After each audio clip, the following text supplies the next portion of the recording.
Secretary of state হিসেবে শপথ নিয়েছেন মার্কো রুবিও। প্রেসিডেন্ট ডোনাল্ড ট্রাম্পের প্রথম ক্যাবিনেট সদস্য হিসেবে ওয়াশিংটনের আইজেনহাওয়ার এক্সিকিউটিভ অফিস ভবনে ভাইস প্রেসিডেন্ট জেডি ভ্যান্স তাকে শপথ বাক্য পাঠ করান।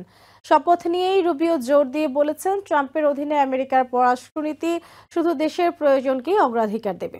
রুবিও বলেন, প্রথম হিস্প্যানিক বংশোদ্ভূত ব্যক্তি যিনি দেশের শীর্ষ কূটনীতিক হিসেবে দায়িত্ব পালন করেছেন।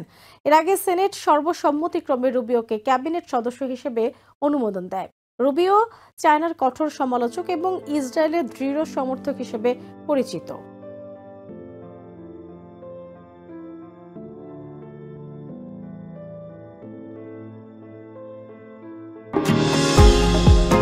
নিউ ইয়র্ক থেকে সম্প্রচারিত TVN 24 টেলিভিশন বিশ্বজুড়ে বাঙালির কণ্ঠস্বর।